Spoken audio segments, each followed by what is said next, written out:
اور جو کوئی اللہ سے ڈرے گا وہ اس کے لیے رنج و غم سے نجات کی صورت پیدا کر دے گا اور اس کو ایسی جگہ سے رزق دے گا جہاں سے اس کو وہم و گمان بھی نہ ہو، اور جو اللہ پر بھروسہ رکھے گا تو وہ اس کے لیے کافی ہوگا۔ اللہ اپنے کام کو جو وہ کرنا چاہتا ہے پورا کر دیتا ہے۔ اللہ نے ہر چیز کا اندازہ مقرر کر رکھا ہے۔ وَمَن يَتَّقِ اللَّهَ يَجْعَل لَّهُ مَخْرَجًا، یقین رکھو کہ جو شخص اللہ کا تقوی اختیار کرے گا، نمبر ایک تو یہ کہ اللہ اس کے لیے راستہ نکال دے گا۔ یجعل لہ مخرجا، مخرج کہتے ہیں کسی مخمصے سے نکل جانے کی کوئی صورت، کوئی جگہ ہے تنگ اور وہاں سے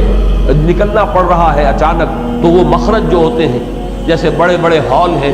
اور اس میں سے نکلنے کے لیے ظاہر بات ہے کہ عام راستے جو ہیں وہ تو چند ہیں، لیکن یہ کہ اگر کسی وقت وہاں آگ لگ جائے یا کوئی اور حادثہ ہو جائے تو پھر وہ ایمرجنسی ایگزٹ مخمصے میں پھنس گیا۔ اللہ تعالیٰ کا تقوی اختیار کرو تو اللہ تعالیٰ تمہیں ہر قسم کے مخمصوں سے نکالے گا، وہ تمہارے لیے راستہ بنا دے گا۔ بظاہر کوئی راستہ نظر نہ آتا ہو، اللہ راستہ بنا دے گا۔ جس کی ایک مثال وہ بھی ہے کہ حضرت موسیٰ علیہ السلام بنی اسرائیل کو لے کر نکلے ہیں، جب تعاقب کیا ہے فرعون نے اپنے لاؤ لشکر کے ساتھ، تو اب ایک شکل ایسی بن گئی تھی کہ آگے اب سمندر آ گیا اور پیچھے جو ہے وہ گرد اڑاتا ہوا لشکر جو ہے آ رہا ہے، تو لوگوں نے کہا کہ انا لمدرکون، بنی اسرائیل نے حضرت موسیٰ علیہ السلام سے کہا کہ ہم تو پکڑے گئے، تم نے مروا دیا ہمیں یہاں لا کر۔ قرآن مجید میں یہ تفصیل نہیں ہے، لیکن تورات میں تو باقاعدہ وہ جھگڑے ہیں اور ملامت کی ہے کہ اس سے تو ہم وہیں بہتر تھے، ہم وہاں پہ چاہے غلامی میں تھے، شکنجے میں کسے ہوئے تھے، کوئی کھانے کو ملتا تھا، بہرحال ہم وہاں رہتے تھے، لیکن یہ کہ تم نے تو ہمیں مروا دیا یہاں آ کر، اب جو حال ہمارا ہوگا۔ تو اس وقت اللہ نے راستہ نکالا ہے اور سمندر تک کو پھاڑ کر اللہ تعالیٰ نے ان کے لیے مخرج بنا دیا ہے۔ تو یہ مخرج ہے، یقین اگر اللہ کی ذات پر ہے تو اللہ وہاں بھی تمہارے لیے کوئی مخرج پیدا کر دے گا کہ جہاں کوئی امکان نظر نہ آتا ہو، کوئی بھی انسان کو بظاہر احوال اسباب ظاہری کے اعتبار سے کہیں امکان نظر نہ آتا ہو کہ کوئی شکل پیدا ہو سکتی ہے، اللہ اس پر قادر ہے کہ وہاں بھی راستہ نکال دے۔ وَيَرْزُقْهُ مِنْ حَيْثُ لَا يَحْتَسِبُ، اور اس کو رزق پہنچائے گا وہاں سے جہاں سے اسے گمان تک نہیں ہوگا۔ یہ احتساب جو ہے ایک گمان رکھنا، توقع رکھنا، امید رکھنا، اسی معنی میں احتساب کا لفظ آیا ہے، من حیث لا یحتسب، جہاں سے اسے کوئی توقع نہیں ہوتی، کوئی امید نہیں ہوتی، اللہ وہاں سے اسے روزی فراہم کرتا ہے۔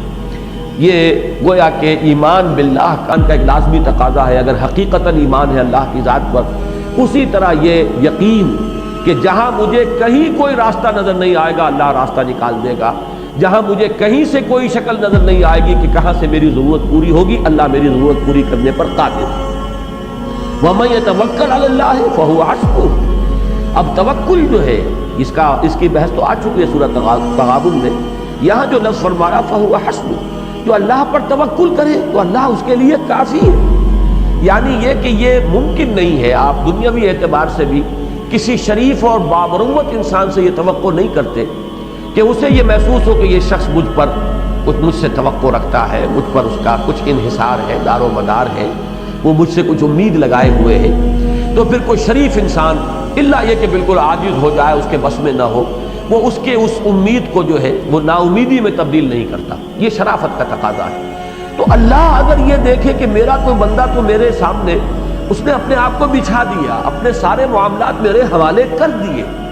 اب اللہ تعالیٰ جو ہے اس کے معاملے کو درست نہ کرے، اس کی توقع اللہ سے نہ رکھو۔ جو توقع تم کسی شریف انسان سے نہیں کر سکتے، اس کا کوئی اندیشہ تمہیں جو ہے وہ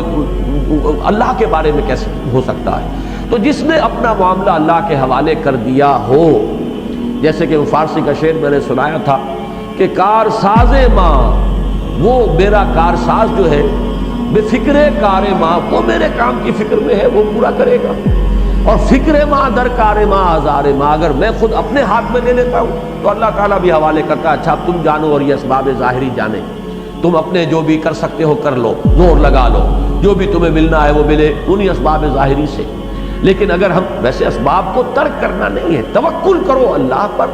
اسباب کا بھرپور استعمال کرو، لیکن دار و مدار اور انحصار اور تکیہ اسباب پر نہ کرو، تو پھر اللہ تعالیٰ جو ہے تمہارے معاملات کو وہ سنبھال لیتا ہے۔ لہذا ایک ہی ہستی ایسی ہے جس پر توکل کیا جائے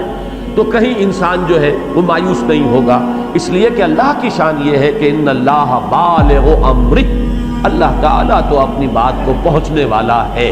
یعنی اپنے ہر فیصلے کی تکمیل کرنے کی قدرت مطلقہ اسے حاصل ہے۔